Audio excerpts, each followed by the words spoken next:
नमस्कार दोस्तों। ये इस बार का ऐसे का पेपर है, आप देख सकते हो।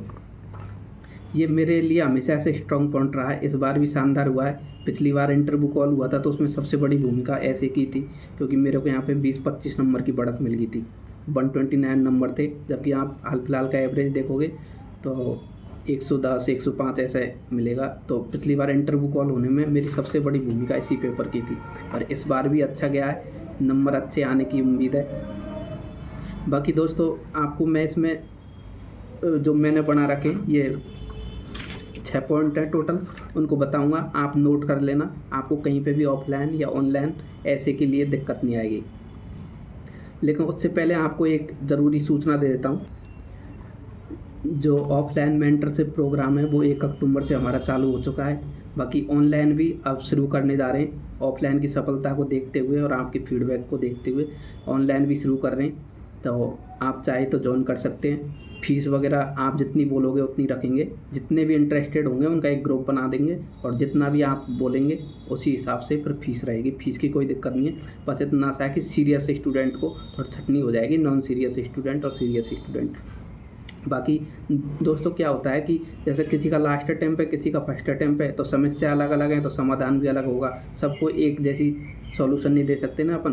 तो जैसे किसी को आंसर राइटिंग चेक कराना है, तो किसी को प्री के रिलेटेड सी सेट का दिक्कत है, किसी को और समस्या है, किसी को मेंटल हेल्थ से संबंधित समस्या है। तो आपकी कोई भी समस्या है उसका समाधान ज़रूर होएगा।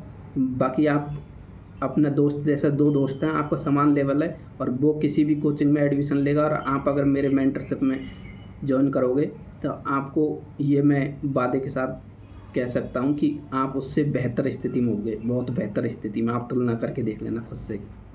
बाकी इंटरेस्टेड है मैसेज कर सकते हैं। बाकी अब अपन आते हैं इस पर कि ये जो ऐसे के 6 पॉइंट बताऊँगा, आप एक कॉपी ले लीजिए, पेन ले लीजिए, और उसमें नोट कर लेंगे तो अच्छा रहेगा। आपको कहीं पे भी जाने की ज़रूरत नहीं है, मैं ही खुद ही आपका ऐसे भी चेक कर दूंगा, प्रैक्टिस भी करवा दूंगा, और सब काम यहीं पे हो जाएगा। तो आप एक कॉपी ले लीजिए, पेन ले लीजिए और नोट कर लीजिए। मात्र 5-6 पॉइंट हैं जो मैंने अपने लिए भी बना रखे हैं, देखो शॉर्ट नोट्स टाइप में। तो इन्हीं को मैं आपके लिए बता रहा हूँ, तो ये आपसे बहुत हेल्प होगी। तो सबसे पहला पॉइंट है विषय का सटीक अर्थ समझना। अपन को यही सबसे मेन पॉइंट है दोस्तों। जैसे मैं अपनी बात करूं तो मेरे को सबसे ज़्यादा फ़ायदा होता है कि मैं हमेशा ये चीज़ ध्यान रखता हूं, एक तो विषय का सटीक अर्थ समझ में जाए, और दूसरा मैं पूरे निबंध में फ्लो नहीं टूटने देता। मतलब एक ही धागे में पिरो देता हूँ पूरा ऐसे। मतलब आप मेरी भूमिका पढ़ोगे, मेन बॉडी पढ़ोगे और निष्कर्ष पढ़ोगे, आपको पता ही नहीं चलेगा कि मतलब ये पूरा एक लगेगा। आपको एक पैरा लिखा, मैं उसी के बिल्कुल फ्लो में लिखता हूँ।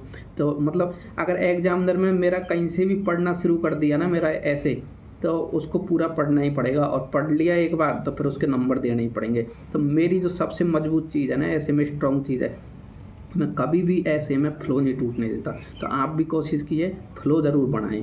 और भी बहुत सारी चीज़ें हैं जो अभी मैं डिस्कस करूंगा, लेकिन जो मेरे स्ट्रॉन्ग पॉइंट है उसकी बात कर रहा हूँ। और एक मैं अच्छा सा कोटेशन, शुरुआत कोटेशन से करता हूँ अच्छा सा, और फिर कोशिश करता हूँ अच्छी सी भूमिका, और उसके बाद मेन बॉडी में ऐसे नहीं कुछ भी लिख दिया, बिल्कुल फ्लो में, और जो ऐसे के इर्द गिर्द होगा वो ही लिखता हूँ मैं। और फिर एक सकारात्मक पॉइंट पे एक भूमिका देके छोड़ देता हूँ। तो आप भी इसको फॉलो करके अच्छे नंबर ला सकते हैं। तो पहला है विषय का सटीक अर्थ समझना। आपको ये नोट कर लिया होगा आपने, क्योंकि दोस्तों ये इंपॉर्टेंट रहता है। अगर जैसा आपने विषय का ही सटीक अर्थ नहीं समझा ना, तो आपका फिर पूरा ऐसे ही गड़बड़ हो जाएगा। फिर अगर आपने गलत डायरेक्शन में चले गए ना, तो फिर 40 नंबर, 80 नंबर, 70 नंबर इतने पटक जाओगे।